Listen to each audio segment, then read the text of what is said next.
se retrouve aujourd'hui pour une nouvelle petite vidéo. Ce ne sera pas un carnet de lecture, ce ne sera pas un update lecture, ce ne sera pas une petite vidéo, petite reco. Je voulais aujourd'hui vous parler de ma palle printanière. Voilà, puisqu'on approche un peu au niveau du printemps, qui commence à faire beau, que les températures se réchauffent un petit peu. Donc voilà, ça m'a donné envie de vous faire une petite vidéo sur ma palle printanière. Donc au programme, ce que je peux vous proposer, c'est de vous présenter les livres que j'ai très envie de lire pour ce printemps, plus les livres que je vais lire dans le cadre du Old Castle Challenge, qui est organisé par Anna du compte Autonalis. Encore une fois, en plus du parcours victorien, voilà, elle organise un petit challenge historique, de roman historique. Donc voilà, j'avais très envie de participer. C'est parti, je vous montre tout ça. Comme vous le savez, je participe au parcours victorien créé par Anna, encore une fois, du compte Autonalis. Donc bien sûr, dans ma palle, il va y avoir un livre pour le mois de mars, un livre pour le mois d'avril, un livre pour le mois de mai. Je n'ai pas encore choisi mes livres pour le mois d'avril-mai. Par contre, pour le mois de mars, ce qui est sûr, c'est que je vais lire Œil pour œil de Anthony Trollope, puisque c'est l'auteur du mois de mars. Œil pour œil, c'est un roman que j'avais très envie de lire. Je ne vous en parle pas plus en détail parce que j'en ai déjà parlé assez longuement dans ma précédente vidéo, dans mon book haul, puisque je l'ai acheté il n'y a pas très longtemps finalement. Voilà, tout ce que je peux vous dire, c'est que c'est un roman qui se passe en Irlande, et donc c'est un officier anglais qui tombe amoureux d'une Irlandaise, tout simplement. Donc je n'en sais pas plus. J'ai sélectionné 3 livres que je voulais absolument lire pour ce printemps, puisque ce sont des romans qui m'inspirent, voilà, pour cette saison, soit par leur couverture que je trouve très printanière, soit par le titre du roman qui est assez évocateur. Donc voilà, je les ai mis de côté, j'aimerais bien les lire pendant ce printemps-là. Le premier roman, c'est Le garçon qui voulait être Mary Poppins, qui est dans ma palle depuis un petit bout de temps. Je pense que ça doit faire au moins 1 ou 2 ans qu'il est dans ma palle. C'est un court roman, et donc c'est sur un petit garçon qui voue un amour sans borne à Mary Poppins. Et c'est un petit peu tout l'entourage de ce garçon. Je crois que ça parle un petit peu de son père, de son institutrice. Voilà, je n'en sais pas plus. Je ne sais pas si c'est un roman que vous connaissez ou pas. Moi, j'en ai pas forcément beaucoup entendu parler. Mais voilà, j'aimais beaucoup la couverture, que je trouve pour le coup très printanière. Donc, je vais me lancer pour ce printemps. Ensuite, deuxième roman qui me faisait très envie, pareil parce que la couverture est très printanière, c'est Grandir un peu de Julien Rampin. Il est fort probable que j'ai terminé ce roman quand la vidéo sortira, puisque je vais le lire en lecture commune organisée sur Bookstagram par Lily's Reading, je crois. Je vous mettrai son compte pareil en barre d'infos. Grandir un peu, c'est le premier roman de Julien Rampin, et il me semble que c'est un petit peu une histoire familiale, c'est l'histoire de Raymond, qui est une grand-mère assez fantasque, et de Lucas, son petit-fils. Donc voilà, apparemment c'est un roman qui a beaucoup fait parler sur Bookstagram et sur Booktube, donc j'ai bien envie de savoir d'en savoir un petit peu plus sur ce roman. Puis vous voyez la couverture là, franchement c'est hyper printanier quand même. Et le dernier roman, là pour le coup, c'est pareil, je trouve que c'est très printanier, et puis le titre est très printanier aussi. C'est Changer l'eau des fleurs de Valérie Perrin. J'en ai énormément entendu parler, j'en ai entendu que du bien. Là pour le coup, il me semble que ça parle d'une personne qui est garde cimetière, ou quelque chose comme ça. Et voilà, les gens viennent se confier pas mal à elle quand ils viennent au cimetière. Bon, raconter comme ça vous donne peut-être pas très envie, mais j'en ai tellement entendu parler que apparemment c'est un super roman. Il est un peu plus gros que les 2 autres que je vous ai présentés, mais ça me fait pas peur. Et j'ai très envie de découvrir La plume de Valérie Perrin. J'en ai un autre dans ma bibliothèque, je crois que c'est Les oubliés du dimanche ou quelque chose comme ça, que j'ai pas lu non plus. Donc je vais d'abord me lancer avec celui-ci. Les autres livres que j'ai choisis pour cette palle printanière, ce sont des livres qui vont rentrer dans le challenge de Anna du compte Autonalis, donc qui est le Old Castle Challenge. Et donc c'est un challenge pour lire des romans historiques. Donc voilà, comme vous le savez, je pense que vous l'avez un peu compris à travers mes différentes vidéos, mais je suis assez fan des romans historiques. Donc j'ai fait une petite sélection assez sympathique en fonction des différentes thématiques choisies par Anna. Les premières thématiques que Anna a choisies, je ne peux pas vous montrer les romans parce que je ne les ai pas en ma possession. D'abord, il y a un roman historique qui se passe dans les pays chauds. Donc, j'ai décidé de lire Tout ira bien de Damian Barr. Je vous mettrai la petite image voilà, sur le côté de la vidéo. Ce roman-là, c'est un roman qui se passe en Afrique du Sud, donc pour le coup, c'est un roman qui se passe dans un pays chaud, hein, n'est-ce pas? Ça se passe dans les années 1900 et c'est lors de la guerre entre l'armée britannique et les premiers colons. Et il me semble que c'est une histoire de camp de détention. Enfin, c'est quelqu'un qui est obligé de tout quitter et qui se retrouve dans un camp de détention. C'est pas hyper joyeux, je pense, comme lecture, mais ça a l'air très, très, très prenant. Et j'en ai entendu pas mal de bien. C'est un roman que je vais également lire en lecture commune normalement cette semaine. Alors je sais pas comment je vais faire parce que alors, je crois que je vais avoir 4 lectures en cours cette semaine. Enfin bon, bref. Donc c'est probable que j'ai déjà terminé ma lecture quand vous aurez cette vidéo, mais je viendrai vous en reparler bien sûr. Voilà, en tout cas c'est le livre que j'ai choisi pour les pays chauds. Ensuite, autre thématique que Anna a choisi, c'est un roman historique qui se passe dans les pays froids. Donc là, en l'occurrence, j'ai pris un pays qui est totalement opposé de l'Afrique du Sud. J'ai décidé de lire Les Graciers de Kiran Millwood, quelque chose, Hargrave.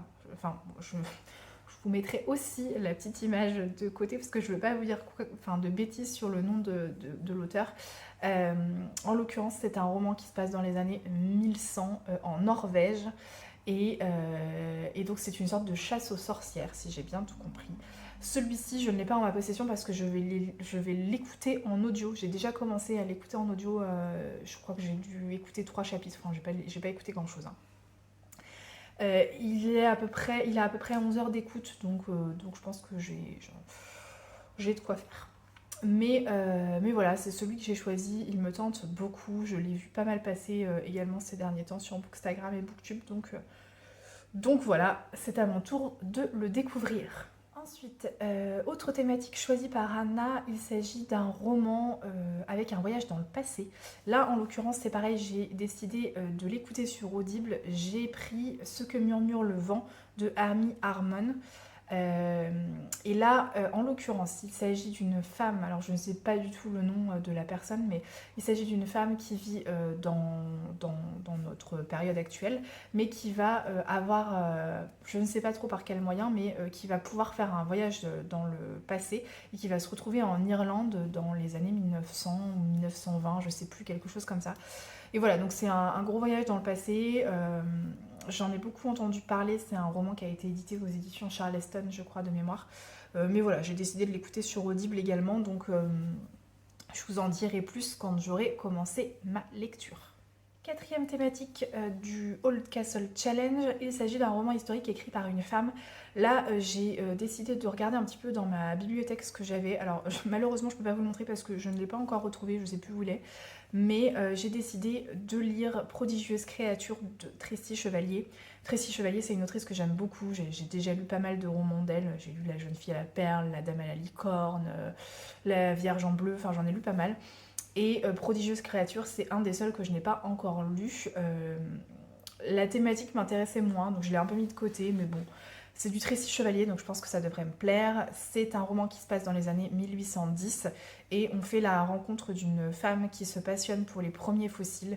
Et en fait, elle va se heurter à tous les préjugés qu'on peut avoir sur la communauté scientifique et les femmes.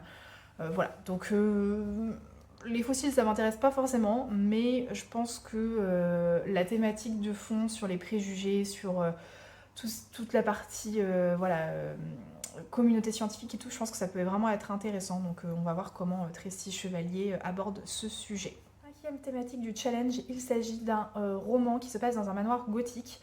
Là, en l'occurrence, j'ai décidé de lire un manoir en Cornouailles, de F. Chase. Ça fait une éternité qu'il est dans la bibliothèque, et une éternité que je ne le lis pas, que je ne l'ai pas lu, donc du coup je le sors pour ce challenge-là. Il s'agit d'un roman à double temporalité. On a d'abord une histoire qui se passe en 1968 dans les Cornouailles, donc dans ce fameux manoir, où il y a une famille avec leurs 4 enfants qui vivent dans ce manoir. Il va y avoir un drame, et donc 30 ans plus tard, on a une femme qui décide de se marier dans ce manoir. qui est très attiré par cette bâtisse sans savoir trop pourquoi. Et voilà, il va y avoir une sorte d'enquête, de recherche autour de ce manoir. Je ne sais pas trop ce que ça vaut, j'en ai pas forcément beaucoup entendu parler, donc voilà, je vais voir.